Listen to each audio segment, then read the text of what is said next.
Ashama harka fuunee hordoftoota fi kabajamtoota YouTube chaanaal Kaayyoof jedhu jalatti argamtan hundumti keessaniyyuu nageenyi keenya kan jaalalaa fi kan kabaja bakkaa fi lafa jirtanitti isiniif haa baay'atu jechuun jaalladha.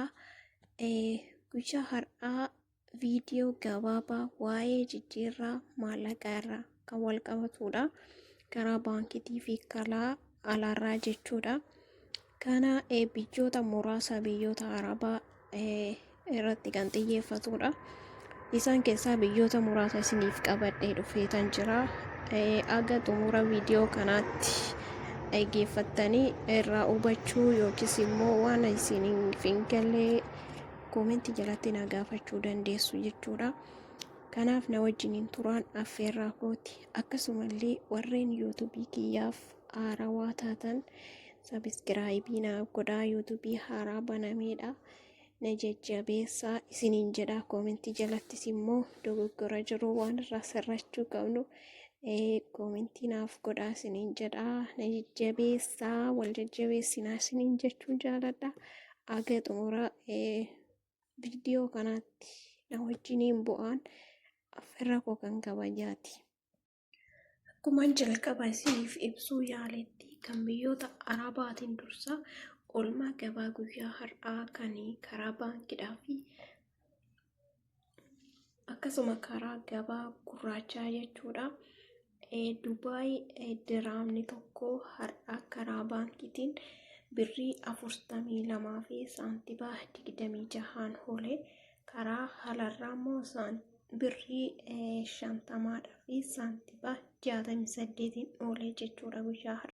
Akkasuma Saawudii riyaalli tokko karaa baankii birrii 41 fi saantiba 38 oolee jechuudha. Karaa gabaa gurraachaa immoo birrii 49 fi saantiba 60 oolee jechuudha.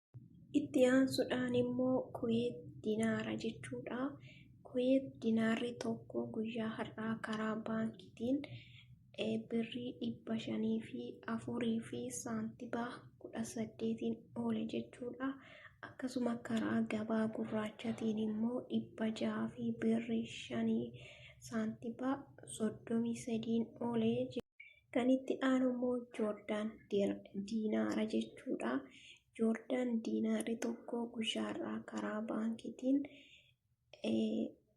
birrii 218 fi saantiba 90 oolee jechuudha karaa baankii. Karaa gabaa gurraachaatiin immoo birrii 200 fi birrii 62 akkasuma saantiba 40 oolee jechuudha karaa gabaa gurraachaatiin. Kan itti aanu immoo Baareen diinaara jechuudha. Baareen diinaarri tokko birrii Itoophiyaa karaa baankii 400 fi 11 saantiba 75 oolee karaa baankiitii. Akkasuma immoo karaa gabaa gurraachaa birrii 400 fi 93 fi saantiba 15 oolee jechuudha karaa gabaa gurraachaa guyyaa har'aa. Akkasuma kan itti aanu Qaatarii jechuudha. Qaatar riyaalli tokko birrii Itoophiyaa karaa baankii 42 fi saantiba 63 dha. Akkasuma karaa gabaa gurraachaa birrii 51 fi saantiba 8 oolee jechuudha gabaa gurraacharraani. Itti aansuudhaan Hoomaan riyaalli tokko birrii Itoophiyaa 400 fi 3 saantiba 64dhaan oolee. Akkasuma karaa gabaa gurraachaa 400 fi 83 saantiba 45 oolee jechuudha guyyaa har'aa. Kan itti aanu immoo doolaara Kaanaadaati. Doolaarri Kaanaadaa karaa baankii guyyaa har'aa doolaarri tokko birrii 112 fi saantiba 97 oolee. Akkasuma karaa gabaa gurraachaa immoo birrii 135 fi tuqaa 47 oolee. Akkasitti oolee jechuudha karaa gabaa gurraachaa. Itti aansuudhaan Ameerikaa doolaaraa.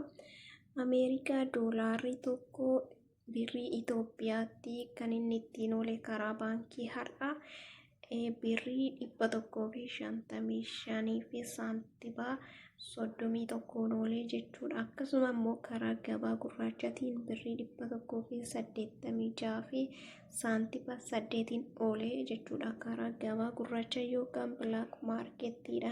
Kan itti aanu immoo yeroodha.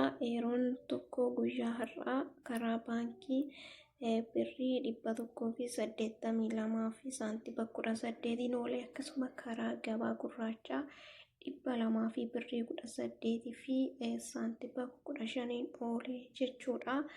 Egaa gabaan akkasumallee karaan baankiitii fi karaan gabaa gurraachaa viidiyoon isiniif qabadhee dhufee biyyootuma akkanaadha. Egaa birriin yeroo tokko ol ka'aa, yeroo tokko immoo gadi bu'a jechuudha. Inni haala kanaan immoo kanarraan ilaallattanii maallaqa keessanii akkasinii ta'utti yeroo